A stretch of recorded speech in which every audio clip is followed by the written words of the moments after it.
আমরা দর্শন করছি শিবরাম সার্বভৌম দুর্গা মন্দিরের মা দুর্গা। এই প্রতিমার বৈশিষ্ট্য হচ্ছে এখানে সরস্বতীর বদলে থাকেন কৃষ্ণ ঠাকুর। মা দর্শভুজা রয়েছেন এখানে। মা এখানে মহিষাসুর মর্দিনী, কিন্তু এখানে শুধু সরস্বতীর বদলে থাকেন কৃষ্ণ ঠাকুর। এই যে সরস্বতীর বদলে এখানে মায়ের আরও বৈশিষ্ট্য রয়েছে। অন্য সব জায়গায় আমরা যখন প্রতিমা দর্শন করি আমরা দেখি মায়ের বাম পাশে রয়েছেন সরস্বতী আর কার্তিক, কিন্তু এই পাশে রয়েছে আর মায়ের ডান পাশে থাকে লক্ষ্মী আর গণেশ। কিন্তু এইখানে আমরা দর্শন করছি মায়ের ডান হাতে সরস্বতী রয়েছেন, অর্থাৎ সরস্বতীর জায়গায় কৃষ্ণ ঠাকুর, আর যিনি রয়েছেন কার্তিক তার থাকার কথা ছিল বাঁ দিকে, কিন্তু তিনিও রয়েছেন ডান দিকে। আবার লক্ষ্মী ঠাকুর গণেশ ঠাকুর যাদের মায়ের ডান পাশে থাকার কথা তারা এখানে বাম পাশে অবস্থান করছেন। অপূর্ব সুন্দর প্রতিমা দর্শন করছি আমরা এখন চলে এসেছি বৈদ্যবাটিতে। এখানে শিবরাম সার্বভৌমর যে দুর্গা মন্দির সেখানে আমরা চলে এসেছি।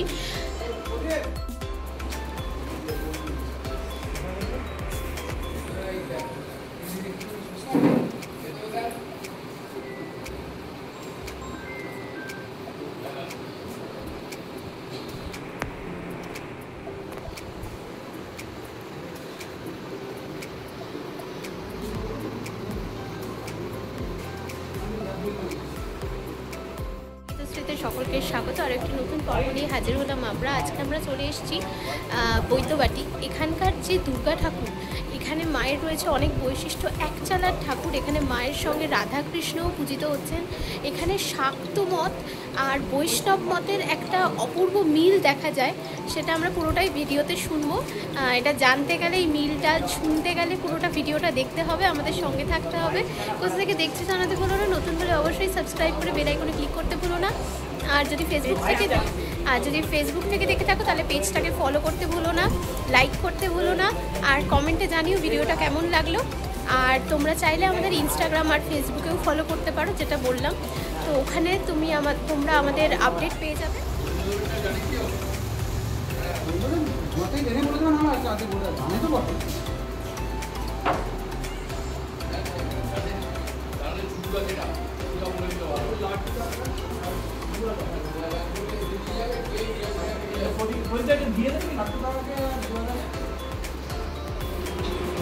এই পুজোটার অ্যাকচুয়াল যে রুটটা সেটা কবেকার সেটা বলা খুব কঠিন, তবে আমরা যে রেকর্ড পাই তাতে মোটামুটি 500 বছরের রেকর্ড পাই। কিছুদিন আগে বর্তমান কাগজে বেরিয়েছিল 12 ভূঁইয়ার আমলের দুর্গাপুজো। তা এটা 12 ভূঁইয়ার আমলে তো বটেই, তার আগে থেকে আমাদের এখানে রেকর্ড আছে। মোটামুটি আমরা 12 ভূঁইয়া মানে 1600 সামথিং, তখন আকবর আমাদের ইয়েতে সেখানেই 12 ভূঁইয়া ছিল আমাদের বাংলায়। তো তার অনেক আগে থেকে আমাদের এই রেকর্ডটা রয়েছে যে আমরা পূর্ববঙ্গে এই পুজোটা কিন্তু চলত। তো সেই পুজো এখনও চলছে অবিকৃত রূপে। যে পুঁথি থেকে পুজো হতো সেই পুঁথি থেকেই এখনও পুজো করা হয়। সেই ভূর্জপত্রের পুঁথি এখনও আমাদের রয়েছে, সেটা থেকে এখনও পুজো হয়। আর আমাদের ঠাকুরের কিছু বৈশিষ্ট্য রয়েছে, যেমন ধরুন গণেশকে আপনারা দেখতে পাচ্ছেন, গণেশ মায়ের বাঁ দিকে চলে এসেছে, পূজারীর ডান হাতে। তার ডান হাতে সবসময় পূজারী ডান হাতেই পুজো করবে, এবং পুজো করার সময় যেহেতু গণেশ দিয়ে শুরু হয় পুজো, এটা অনেক সুবিধাজনক, ঠিক আছে? সেই জন্য গণেশকে ডান দিকে নিয়ে আসা হয়েছে। এটা কিন্তু আমাদের ব্যাখ্যা, কেননা আমাদের ওই 500 বছরের পুরনো ইতিহাসে কি কারণে করা হয়েছিল সেটা কিন্তু আমরা জানি না, তো অ্যাকচুয়াল জানি না। আর একটা ব্যাপার হচ্ছে লক্ষ্মী আর সরস্বতী এই দুটো আমাদের নেই, তার জায়গায় আছে গোবিন্দ, কেননা গোবিন্দ আমাদের কুলদেবতা, ঠিক আছে? আর এপাশে আছে রাধা। অ্যাকচুয়াল আমাদের এই যে আমাদের চৌধুরীদের একটা গোবিন্দ ছিল, সেই গোবিন্দ আমরা পুজো করতাম, নিত্য পুজো করতাম। আমাদের ঘরের দেবতা ছিল তিনি, সঙ্গে রাধাও ছিল, সোনার রাধা। পূর্ববঙ্গ থেকে আসার সময় সেই সোনার রাধা জলে পড়ে যায়, গঙ্গা বলবো না, অনেকগুলো নদী পেরোতে হতো, তখন কোনো একটা নদীতে পড়ে যায়। তো গোবিন্দ আমাদের এখানে আসে, আসার পরে এখানে মোটামুটি 60 সাল বা ওইরকম একটা সময় পর্যন্ত মহা সমারোহে এখানে গোবিন্দ পুজো হয়, গোবিন্দ মন্দির স্থাপিত হয়, বাসুদেব। হ্যাঁ, তো দুটো মহোৎসব হয়েছিল, প্রথম মহোৎসব, দ্বিতীয় মহোৎসব। প্রচারটা তখনই হয়, তারপরই আমাদের গোবিন্দ কিন্তু চুরি হয়। তো এই যে গোবিন্দর যে তার ইকুইভ্যালেন্ট কিন্তু আমাদের পুরীর যে জগন্নাথ, আমাদের কিন্তু জগন্নাথ দর্শন নিষেধ ছিল। তখন একটা ব্যাপার ছিল, পুরীর মহন্তই বলেছিলেন গোবিন্দ আপনার ঘরে আছে, জগন্নাথ যা গোবিন্দও কিন্তু আপনাদের ঘরে সেম, একই জিনিস। গোবিন্দকে তো আমার দাদুরা তখন, যখন দাদুদের প্রজন্ম চলছে, তখন এই গোবিন্দ আমাদের চলে গেছিল আমাদের ছেড়ে। তো আমার বাবারাও সেই গোবিন্দকে ভুলতে পারেনি, আমরাও একেবারেই ভুলতে পারিনি। তা চুরি হয়ে গেছিল। তা বরাবরই কিন্তু আমাদের শাক্ত এবং বৈষ্ণব দুটো কিন্তু আমাদের পাশাপাশি রাখা হয়। আমাদের আগে পাঁঠা বলি হতো, কিন্তু এখন আর পাঁঠা বলিটা আমরা করি না। তা পাঁঠা বলির সময় যে রামদাও দিয়ে বলি হতো, সেই রামদার ডগায় কিন্তু আমাদের নারায়ণকে স্থাপন করা হতো। আমাদের সেন্সে কিন্তু বলিটা অন্যরকম ছিল, কাম, ক্রোধ, লোভ, মোহ, মাৎসর্য থেকে মুক্তি, ষড়রিপুর বলি হতো, ওটা একটা সূচক। তো যাই হোক, আমরা কিন্তু বিষ্ণুকে দেখবেন এখানে গোবিন্দ মন্দির আছে আমাদের, তাহলে পাঁঠা বলি যদি দেওয়া হয় গোবিন্দ মন্দিরের সামনেই কিন্তু দেওয়া হচ্ছে। তো এটা একটুখানি অ্যানোমেলাস ব্যাপারটা, ঠিক গোলমেলে ব্যাপার লাগতে পারে, কিন্তু আমরা কিন্তু এই দুজনের মধ্যে কোনো পার্থক্য করি না। তাহলে যখন আমরা শাক্ত আরাধনা করি, তখন কিন্তু অটোমেটিক আমাদের কাছে কিন্তু গোবিন্দ চলে আসে, সঙ্গে রাধাকে নিয়ে। সেই ক্ষেত্রে কিন্তু আমাদের লক্ষ্মী এবং সরস্বতী, লক্ষ্মী তো আপনি বলতে পারেন রাধার একটা রূপই, হ্যাঁ। তো সেখানে সরস্বতী অমিট হয়েছে বলতে পারেন, সেখানে আমাদের কৃষ্ণ আর রাধা এসছে, কার্তিক। তো এইভাবেই পুজোটা হয় আমাদের। এক চালার ঠাকুর। মায়ের ভোগে কি থাকে এই কদিন? মায়ের ভোগ আমরা প্রত্যেক চৌধুরীরা দিই, আমাদের প্রত্যেক জ্ঞাতিরা আমরা মায়ের ভোগ হয় এই 4 দিনই। তো ভোগে আমরা ভীষণভাবে চেষ্টা করি বোয়াল মাছটা যেন থাকে। মায়ের মাছ ভোগ হয়? হ্যাঁ, রেগুলার। আমরা অষ্টমীর দিনও কিন্তু মাছ ভোগই দিই। অন্য ভোগও হয়? শুনুন, মায়ের ভোগের সঙ্গে কিন্তু একদম নিরামিষভাবে শিবের ভোগ হয়, আচ্ছা, একদম নিরামিষভাবে কিন্তু গোবিন্দর ভোগ হয়। সেখানে কিন্তু কোনো ছোঁয়াছুঁই চলবে না, ঠিক আছে? আর মায়ের ভোগটা কিন্তু সেপারেট। এইভাবেই আমাদের এখানে ভোগটা হয়। তো ভোগ নিবেদন করা হয়, এইভাবেই চলছে আর কি। হ্যাঁ, বলুন বলুন। হ্যাঁ, আমাদের 75 বছর হবে সামনের বছর। আচ্ছা, আমরা এই গোবিন্দনগরে 74 বছর সম্পূর্ণ হলো। তার আগে আমাদের ওই ওপার বাংলায় ছিল, হ্যাঁ, ফরিদপুরে আমাদের। হ্যাঁ, তবে রেকর্ড যা আছে তাতে কিন্তু যে যশোধর মিশ্র আমাদের ইয়ে থেকে এসছিল, কনৌজ থেকে এসছিল, সেখানেও কিন্তু মাতৃ আরাধনা হতো, ঠিক আছে? হ্যাঁ, সেই জন্যই বলছি আমাদের রেকর্ডটা কিন্তু বহু পুরনো, ওই জায়গাটা কিন্তু আমাদের অস্পষ্ট। বাংলাদেশে আসার পর ওই যে 12 ভূঁইয়ার ব্যাপারটা, ওই সময় থেকে একটা রেকর্ড মোটামুটি পাওয়া যায়। তার আগেরটা কিন্তু গবেষণার বিষয়বস্তু। আমরা জানি আমাদের শেকড়টা কিন্তু উত্তর ভারতে রয়েছে। না, কনৌজ হচ্ছে কান্নকুব্জ। এখন অনেকে বলে, তবে কানপুর অ্যাকচুয়াল কানপুর কিন্তু না, একটু একটু একটু ডেভিয়েট আছে। আচ্ছা, মা এখানে থাকেন কদিন? দশমীর দিন আমাদের যে করে হোক বিসর্জন দিতে হবে। আগের বার আমাদের 3 দিন পুজো হয়েছিল, নবমী দশমী একসঙ্গে পড়ে যাওয়ার জন্য আমাদের কিন্তু ওই দিনকেই হ্যাঁ বিদায় দিতে হবে। আমরা একাদশী কিন্তু পাওয়াবো না, কখনো একাদশী পাওয়াবো না। আচ্ছা, এই যদি দশমী যদি আমাদের ভোরে হয়, তাহলে আগের দিন রাত্রিবেলায় আমাদেরকে হ্যাঁ অবশ্যই। আচ্ছা, আর একটু জিজ্ঞাসা করব, এই যে মায়ের যে কাঠামোটা, এটা এখানেই থাকে তো? না, তাহলে একেবারে সব শুদ্ধ, সব শুদ্ধ, কিন্তু একই রূপ রয়েছে মায়ের, সেই পুরনো মানে যখন থেকে পুজোটা শুরু হয়েছিল তখন থেকে একই রূপ রয়েছে, একই মানুষ কিন্তু ঠাকুরটা বারবার বানিয়ে যাচ্ছে। এই 75 বছর ধরে দাদু বানিয়েছে, ছেলে বানিয়েছে, নাতি বানাচ্ছে। ও ফরিদপুরে হচ্ছে সোনার রাধা গোবিন্দ পুজো হতো, হ্যাঁ সেইটা এক রাধা মিসিং হওয়ার পর থেকে এই মায়ের সাথে আমাদের আসল গোবিন্দ তো ওইখানে ছিল, ওই মন্দিরে, ওটাও চুরি হয়েছে। হ্যাঁ, ওই গোবিন্দও চুরি হয়েছে। সেই বললাম না, তারপরে খবর পাননি, খবর পাননি না, অনেক বহু চেষ্টা হয়েছিল, মানে এসডিপিও টিপিও সমস্ত লাকি মিটাও এসেছিল, বাদশা স্নাইপার ডগ তাকে নিয়ে সব খোঁজা হয়েছিল, কিন্তু আমরা কোনো হদিশ পাইনি। এই পেছনে একটা পুকুর আছে, আগেও কিন্তু একবার ঠাকুর চুরি হয়েছিল, কিন্তু আমরা চৌকন্না হয়ে যাওয়ার জন্য সে অবস্থায় সে পালায়, ঠাকুর কিন্তু আমাদের পুকুরে ফেলে দিয়ে যায়। ঠাকুরকে কিন্তু আমরা পুকুর থেকে তুলে এনেছিলাম। সেকেন্ড টাইম কিন্তু এই পুকুর ঠুকুর ছেঁচে কিন্তু পুরো সার্চিং হয়েছিল, আমরা পাইনি। তাহলে মায়ের এখানে থাকে না, কাঠামো থাকে না? না, আমরা সব শুদ্ধ। আচ্ছা বলছি, মায়ের মূর্তি হচ্ছে আমাদের এই গোবিন্দ মূর্তি, মায়ের নাম। আচ্ছা, এটাই ছিল সোনার? সোনা না, এটা কোষ্ঠী পাথর। ও আচ্ছা, এটা কোষ্ঠী পাথর। রাধা ছিল, রাধা সোনা। আচ্ছা, আর অনেক জায়গায়, আচ্ছা এটা ভিডিও বন্ধ হয়ে গেছে। আচ্ছা, অনেক জায়গায় আমরা দেখে থাকি মহালয়া থেকে একটা ঘট পুজো শুরু হয়ে যায়। আপনাদের এখানে কি ওরকম কোনো কিছু রীতি রয়েছে? শুধু চণ্ডী পাঠ হয়, আবার ঘটটা তাহলে শুরু হয় কবে? ঘট পুজোটা আমাদের বোধনের সময় ঘট স্থাপন হয়, সেটা ষষ্ঠীর দিন। হ্যাঁ, তখনই একবারে ঘট স্থাপন হয়, তারপরে পুজো হয়। আচ্ছা, সারা বছর তাহলে মায়ের এখানে এই দুর্গা দালান ফাঁকাই থাকে? দুর্গা দালানের পেছনে যে আপনি ছবিটা দেখছেন, ওটা কিন্তু আমাদের অরিজিনাল দুর্গা, এখন কিন্তু চাপা পড়ে রয়েছে। হ্যাঁ হ্যাঁ হ্যাঁ, প্রতিদিনই কিন্তু প্রদীপ দেওয়া হয়, ধূপ দেওয়া হয়। হ্যাঁ, আচ্ছা, কিন্তু আপনাদের কাঠামো জলে দিলেও আপনারা জানেন যে এরকমই ধাঁচ হবে, সেম হবে। ওই যে বললাম 3 প্রজন্ম ধরে করে আসছে, ওই জন্য আমাদের এখানে পরপর চলবে এখন দুর্গা, কালী, জগদ্ধাত্রী, রাস, দোল, জন্মাষ্টমী।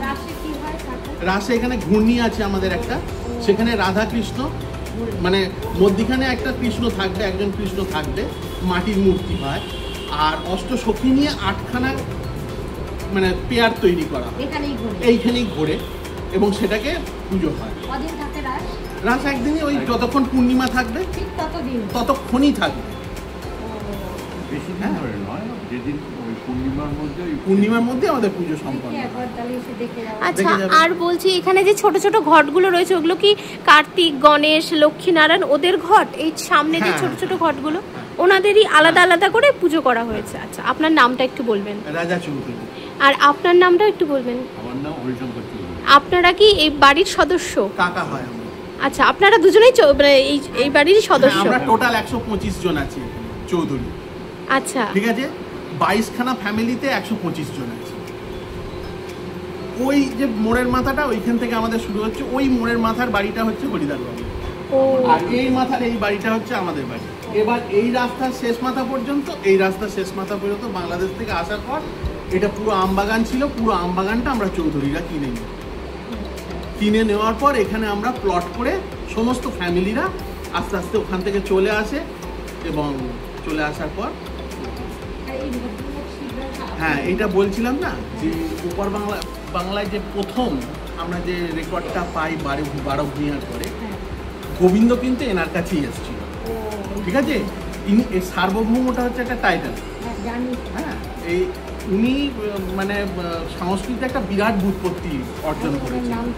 হ্যাঁ, আমরা ওনারই বংশধর, এবং আমি কিন্তু ঠিক 14তম পুরুষ, ইনি কিন্তু 13তম পুরুষ, আর আমার মেয়ে, হ্যাঁ, আমার মেয়ে কিন্তু 15। হ্যাঁ, ঠিক 14 পুরুষ আগে ইনি ছিলেন। হ্যাঁ, দেখি 14 নম্বর পুরুষে আমাদের গোবিন্দ ফেরত আসে কিনা। আমরা একটা খুব ইনিশিয়েটিভ নিয়েছি গোবিন্দ একটা নতুন তৈরি করার, কিন্তু অরিজিনাল যে কোষ্ঠী পাথরের গোবিন্দ ছিল, সেটা মানে আমাদের দাদুদের মুখে শুনি, সে এক অসাধারণ জিনিস ছিল। হালকা মানে ভীষণ হালকা, মোটামুটি 10 ইঞ্চি মাপ ছিল, একটা পদ্মর ওপর দাঁড় করা ছিল, পদ্মর তলায় প্রত্যেক 14 বছর অন্তর একটা করে চক্র বেড়ে যেত, গরমকালে ঘামতো, গা তুলোর মতো নরম ছিল, কিন্তু কোষ্ঠী পাথরের তৈরি। মানে একদম জীবন্ত। আপনি ছবিটা দেখলেও বুঝতে পারবেন। এই ছবিটা আমরা কখনো এই যে ছবিটা কাজ দেখলাম ছাড়া না, করি না। এই ছবি আমাদের প্রত্যেকের সঙ্গে থাকে। আমরা একে ছাড়া আমরা কোনো কিছু চিন্তাই করতে পারি না। ওপেন করলেই আমাদের ওইখানেই পাবেন, ওখানে ভালোভাবে নিতে পারবেন। ছবি আছে হ্যাঁ ওখানে হ্যাঁ, ধন্যবাদ। মায়ের যে রূপ আমরা দর্শন করছি, মা মহিষমর্দিনী দর্শভুজা, মায়ের যে দুপাশে রয়েছেন, আমরা যাকে লক্ষ্মী ভাবছিলাম উনি হচ্ছেন রাধা, শ্রী রাধিকা, মানে লক্ষ্মীরই একটা রূপ। আর এখানে রয়েছেন কৃষ্ণ ঠাকুর, আর নিচে রয়েছেন কার্তিক, গণেশ।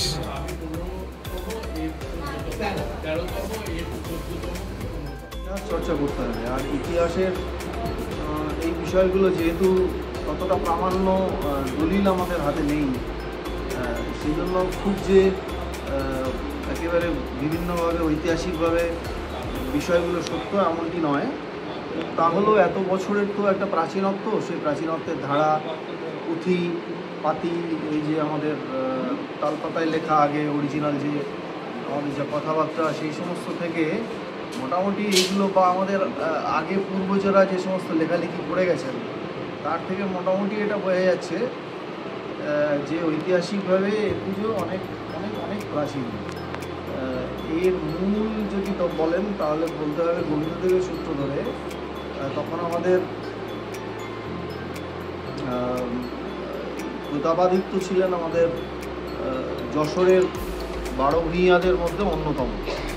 এই প্রতাপাদিত্য কাকা ছিলেন হচ্ছে বসন্ত রায়। প্রতাপাদিত্য সেই সময় এতটাই ক্ষমতাশালী ছিলেন যে গোটা যশোর খুলনা অঞ্চল শুধু নয়, ওদিকে বিহার, এদিকে উড়িষ্যা, একেবারে গোটা বিশাল এক বিস্তীর্ণ ভৌগোলিক অঞ্চলের উনি নিজের স্বীয় ক্ষমতা বলে শাসন করে বেড়াতেন। এবং বসন্ত রায় ছিলেন ওনার কাকা। বসন্ত রায় খুব ভক্ত মানুষ ছিলেন, ভীষণ আধ্যাত্মিক মানুষ ছিলেন। বসন্ত রায়ের বাড়িতে গোবিন্দদেব পূজিত হতো। তো বসন্ত রায় সেই সময়ে বসন্ত রায়ের যে পুরোহিত, তিনি একদিন স্বপ্নাদিষ্ট হন যে এই যা পরিস্থিতি চারপাশে চলছে, সে পরিস্থিতির বিস্তৃত ব্যাখ্যায় যাচ্ছি না, সময়টা ধরলে পরে আপনারা নিশ্চয়ই তার ঐতিহাসিক প্রাসঙ্গিকতা খুঁজে পাবেন। যে সেই সময় এই গোবিন্দদেব উনি স্বপ্নাদিষ্ট হন যে এখানে ওই কোটালীপাড়ার দেরানিদের, এটা আমাদের এই বংশটাকে সুনক গোত্রীয়, ঋক আমাদের বেদ হচ্ছে ঋগ্বেদ, আর এই বংশটাকে দেরানি বংশ বলে। তো এর আবার আলাদা ব্যাখ্যা আছে, সেই ব্যাখ্যায় যাচ্ছি। তো তাতে ওনাদের যে পণ্ডিত প্রবর ওখানে এই শিবরাম সার্বভৌম আছেন, এই শিবরাম সার্বভৌম হাতে গোবিন্দদেব পৌঁছে দেওয়ায় তাহলে ওখানে উনি সঠিকভাবে পূজিত হবেন। তো সেই রাত্রিবেলা ঝড় জল উপেক্ষা করে পালকিতে করে বয়ে আনা হয় গোবিন্দদেবকে। বসন্ত রায় তার নির্দেশে, ওই বসন্ত রায়ের যে কুলপুরোহিত, তিনি সঙ্গী সাথী দিয়ে পাঠান এবং গোবিন্দদেবকে, আমাদের যে মূল গোবিন্দ বিগ্রহ, সেই বিগ্রহ এখন নেই, তো সেই বিগ্রহকে আমাদের বংশের আদিপুরুষ হিসেবে ধরা হয়, যাকে শিবরাম সার্বভৌমের হাতে তুলে দেন। এবং সেই থেকে শিবরাম সার্বভৌম বাংলাদেশের কোটালীপাড়া হচ্ছে আমাদের এটা ফরিদপুরে, এখন ফরিদপুর জেলা হয়ে গেছে। আগে গোপালগঞ্জ সাব ডিভিশনের আন্ডারে ছিল, এখন গোপালগঞ্জ জেলা। যাই হোক, তো সেইখানে উনি পূজিত হতে থাকেন। আর এই প্রক্রিয়াটা চলতে থাকে সেই সময়। এখন এরপরও যদি আরও গভীরে যেতে চান তাহলে তার আরও পুরনো প্রাচীন যে লক্ষণ সেনের সময়, সেই সময় তার আগে তো নানা রকম ঐতিহাসিক প্রেক্ষাপট বদল হয়ে গেছে। হিন্দু মতে পুজো করা এবং যাগযজ্ঞাদি, বিশেষ করে বৈদিক মতে যাগযজ্ঞাদি ঠিকঠাকভাবে সম্পন্ন করবার জন্য জ্ঞান জানা বোঝা জ্ঞানী ব্রাহ্মণ পুরোহিতের তখন যথেষ্ট অভাব তৎকালীন বঙ্গদেশে। সেই সময়কার বঙ্গ, মানে সেই বঙ্গের মধ্যে বাংলা অবিভক্ত, মানে বাংলাদেশ, বিহার, উড়িষ্যা, ওদিকে মায়ানমার, এই যে বিস্তৃত অঞ্চল, সেই বিস্তৃত অঞ্চলে বৈদিক মতে যাগযজ্ঞাদি সুষ্ঠুভাবে পরিচালনার জন্য উনি তখন কনৌজ থেকে 5 জন ব্রাহ্মণকে নিয়ে আসেন। আচ্ছা কনৌজ থেকে এই অ্যাকচুয়ালি আমাদের রুট হচ্ছে কনৌজ, আচ্ছা। একদম কনৌজ হচ্ছে মূল রুট। এবং সেই যশোধর মিশ্র, এই মিশ্র হচ্ছে কি আমাদের যদি সারনেম বলেন, উপাধি বলেন, তাহলে মিশ্র হচ্ছে অ্যাকচুয়ালি আমরা। আচ্ছা। পরবর্তীকালে চৌধুরী উপাধি প্রাপ্ত হয় আচ্ছা এবং সেই মিশ্র থেকে এই বংশের অন্যতম প্রধান গোষ্ঠীপতি ছিলেন হরিহর চক্রবর্তী। ওই চক্রবর্তীও প্রাপ্ত উপাধি। সেই চক্রবর্তী থেকে পরবর্তীকালে কোনো এক সময় চৌধুরী হয়, সেটা জমিদারির অংশ হিসেবে। চৌধুরী জমিদার, বড় অংশের জমিদারি তখন ছিল এবং সেই জমিদারি এবং নায়েব ইত্যাদি প্রভৃতি ছিলেন। সেইখান থেকে বঙ্গদেশে, বাংলাদেশে এটা তখন হতো 1032 বঙ্গাব্দ সম্ভবত বসন্ত রায়ের কাছ থেকে আমাদের শিবরাম সার্বভৌমের কাছে আসে। তারপর থেকে ওইখানে আমাদের গোবিন্দ মন্দিরে এইখানে আসে 1361 সনে। 1361 সন থেকে এইখানে পূজিত হয়ে চলেছে। কুলপুরোহিতে, কুলদেবতা হিসেবে ওই জন্য রাধা আছেন, গোবিন্দ আমাদের কৃষ্ণ আছেন, আর রাধা বাকিটা হচ্ছে এই জায়গা। আর একটা খুব উল্লেখযোগ্য বৈশিষ্ট্য আছে, সেটা আমাদের এই পুজোতে কিন্তু নিজস্ব পুঁথি। এই পুঁথি গোটা বাংলা কেন, গোটা বিশ্ব জুড়ে আর কোথাও পাবেন না। একমাত্র এই বংশেরই পুঁথি এটা, যা কিনা শাক্তমত বৈষ্ণব মতের একটা আশ্চর্য মিশ্রণ আছে, যা এর মধ্যে আছে। আমাদের পুঁথি কিছু প্রামাণ্য দলিলও আছে। আগে পাঠাবলি হতো, যেটা শাক্ত, আবার এদিকে হ্যাঁ উনি এটাকে হয়, হ্যাঁ উনি এটাকে বলেছেন চলে। তো এখন তো এমনি বলি হয়। আর এখানে আমরা এখন ওই 22 গড় 125 জন মতন আমরা রয়েছি।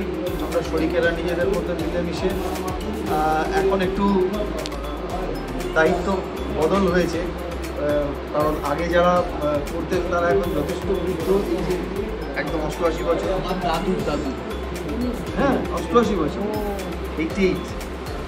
এখনো পর্যন্ত হড়হড় করে পড়ে। সবার মধ্যে সবথেকে প্রাচীন মানে উনি এখনো ওই পুরুষে রয়ে গেছে। হ্যাঁ, আর অত্যন্ত নিষ্ঠা করে। তখন এত সমারোহ ছিল না, ন্যাচারালি অন্য পুজোর মতো বাবা সমস্যাও ছিল।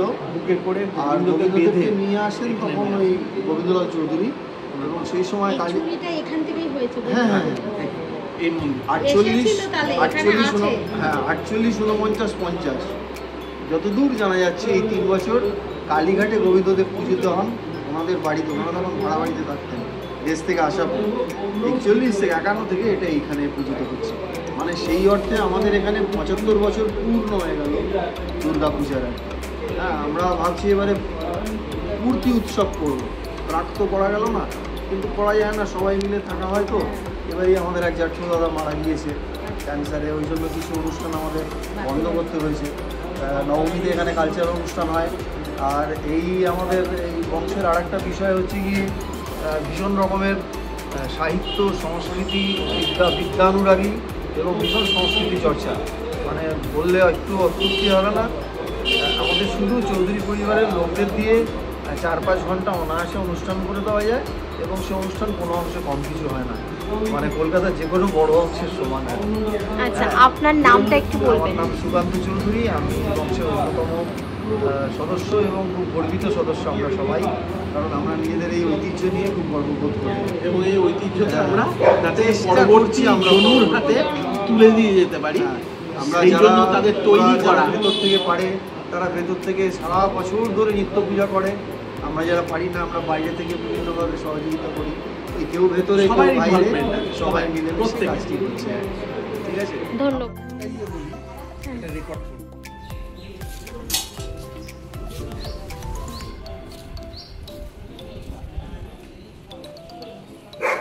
তো দেখা হবে আবার অন্য আরেকটা ভিডিওতে। আমাদের সঙ্গে থাকুন, পুরোটা দেখতে থাকুন।